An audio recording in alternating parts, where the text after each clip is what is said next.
देखिए, मुंबई में और महाराष्ट्र में जिस प्रकार से शिवसेना के साथ शिवसेना की शर्तों पे कांग्रेस पार्टी ने गठबंधन किया और लगातार कांग्रेस के हकों और हितों को त्याग करके शिवसेना के दबाव में आके शिवसेना के सामने सरेंडर करके पार्टी के नेतृत्व ने जो काम किया और जिस तरीके से सीटें छोड़ दी, उसकी वजह से मैं नाराज था और मैं बार बार बोल रहा था कि इससे कांग्रेस पार्टी आने वाले दिनों में कमजोर हो जाएगी और मुंबई में हो सकता है धीरे धीरे दफन हो जाए। यह कांग्रेस पार्टी की श्रद्धांजलि लिखने का एक शिवसेना का षड्यंत्र है।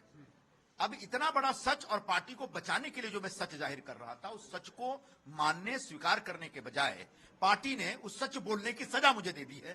ठीक है, पार्टी का नेतृत्व को अगर लगता है सही है तो सही है, लेकिन इसका नतीजा आगे ये होगा कि पार्टी आने वाले दिनों में और भी बदतर स्थिति में आ सकती है। निर्मम से बात करें, कांग्रेस के कई लीडर जैसे कि अशोक चौहान की बात करें, मिलिंद देवरा की बात करें, अब हमने देखा राजस्थान में जो नेता है गौरव वल्लभ, वो भी पार्टी छोड़ के बीजेपी में शामिल हो गए या मिलिंद देवरा सिंधु गुट में।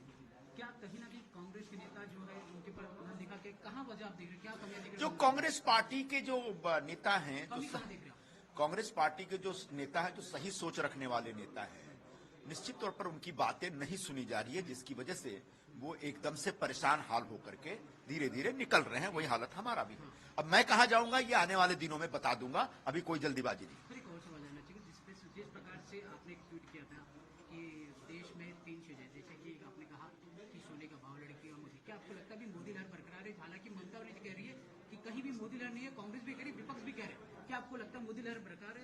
10 साल की सरकार के बाद भी प्रधानमंत्री नरेंद्र मोदी की जो लोकप्रियता है अभी भी चरम पर है, बल्कि लगातार बढ़ रही है। और इस आधार पर मैंने एक वक्तव्य दिया था परसों कि हिंदुस्तान में सोने का भाव, बेटी की उम्र और मोदी जी की लोकप्रियता वो लगातार बढ़ती चली जा रही है, कम नहीं हो रही है। और ऐसे में कांग्रेस पार्टी के पास कोई ऐसा प्रोग्राम और प्लान नहीं है इस रिजीम के खिलाफ, इस